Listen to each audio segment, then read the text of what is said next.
Hello and welcome, this is Rooflemonger, and my friends, we got a pretty big info dump about Guilty Gear Strive. Just about a lot of the features that are coming, and the game is coming a lot sooner rather than later, as we're getting much closer to that early April release date. With that said, with some of the info both from a very recent trailer and also just various press throughout Japanese media and the updated website, we now know a fair bit more about the game in terms of just modes, both single player and multiplayer. And yes, my friends, even though we've already known for a good while, this is the first time they're finally using the term rollback netcode. And just to see it finally stated plain as day rather than like looking at the English Twitter account and all that kind of stuff, it just makes my heart glow. Like, it sucks I had to turn into an old man before rollback netcode became the standard in fighting games, but we're finally getting there. So what we got to break down is just some single player modes, some multiplayer stuff, as well as just a lot of just options in and around it, and also a little bit of the lore and the world building. So first up here on the single player front, there's going to be a big old tutorial mode, and on top of teaching you just how the game works, they're going to also teach you real situations, like say when to burst out of a combo, which is a pretty important skill. Full arcade mode, that stuff, you know, that is pretty standard to be expected. Also, don't think I missed this, Arxis, because I guess we're digging full into Kai becoming a gear.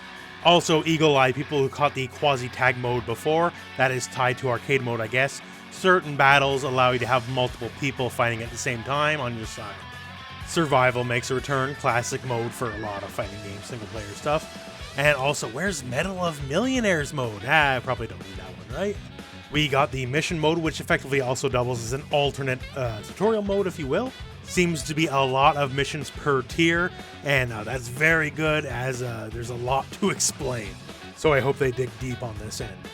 And of course, versus, you know, player versus player is the heart of any given fighting game, either doing it directly or preparing for it. So hey, training mode. One thing I'm a big fan of in training mode here has been a pet peeve for me for a long time in Arxis games is this. Thank you for the visual directions guide not being in the middle of the screen. I always hated that. Now, as for training mode options, they look to be fairly robust. Quite a bit going on as we go further and further in the menu, as you can see here. Basically, no expense is spared. Now, recent years, fighting game training modes have been pretty good, but I remember a time when a lot of them were really bad, so seeing something so in-depth makes me very happy. And going from training mode, let's talk about online mode. Online, very big deal, and hey, we finally got rollback netcode, right? So we can actually play online, and it won't be that bad finally. So first, yes, there will be crossplay between PS4 and PS5. Not the PC version yet, but they did say they want to work on it.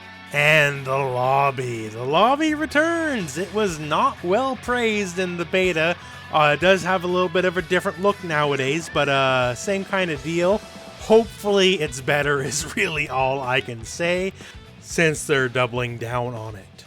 We have the tower, which is sort of the replacement for the traditional rank system, although in the end it's still basically a rank system, as the higher you are on the tower, that is of course your effective rank. Inside the tower is the more competitive mode, and outside the tower in the park is where you can gather with friends to fight, and there is a secret hidden top of the tower where only the most elite players can gather. And don't worry, if you want a more traditional matchmaking experience, you can do it right from the main menu, or you can do matchmaking while you're in training mode. So while the lobby stuff is weird, maybe they figured out, maybe it's going to be awesome, I don't know. But you know what? Between the rollback netcode and obviously good options like it's here with just direct matchmaking from training mode, I think things will be alright. Also, proper lobbies in the way where you can have multiple people waiting in a room, and it says up to 9 players, so that's pretty fair. And of course, full replays, all that kind of stuff, and you can search by many different metrics. Arc System Works has always been very good about that. And of course, there will be a cinematic story mode, as is kind of the norm nowadays for fighting games. Now, this will be more akin to previous games, as in it'll be like a visual novel, so don't expect a bunch of gameplay during it. You're basically just going to sit down and watch the story, and apparently this will be basically the cap of the Guilty Gear story since it started. Also, for those of you not too in tune with the lore, they'll just give you a giant timeline and a giant encyclopedia. This has also been in Exard and Revelator and all that kind of stuff, just explaining a lot of the odd concepts. You know, I know the whole Guilty Gear story myself, and even me, it still doesn't make sense sometimes, right? So a refresher definitely can help.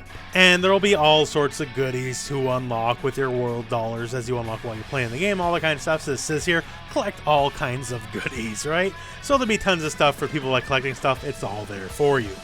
And in closing, one of the biggest things I really like that they went out and just put out there is that they said basically Guilty Gear Strive will be supported for a very long time to come. So this won't be no fly-by-night operation. If you're looking for a game to invest in for years, it will be here for quite a bit. Of course, there's the requisite shilling as well, so there's the season pass you can get right away, 5 new characters, 2 new stages, and a bunch of other goodies over time. All in all, good stuff, basically. We're getting a lot closer to the day of launch, April 6th, as you can see right there, not too far away, and I'm looking forward to it. And that is about the long and short of it, what we got for today. There'll be more Guilty Gear Strive news in the future, and of course expect that news covered here on this channel. And now that we're getting closer to the launch of the game, I just want to put out there that I'll be covering this game with the same depth and intensity that I cover games like Mortal Kombat 11 and Dragon Ball FighterZ. So hey, look forward to that. And other than that, my friends, that is the end of the video. So thank you very much for watching. Hope this video has found you well. Go out and play some Guilty Gear.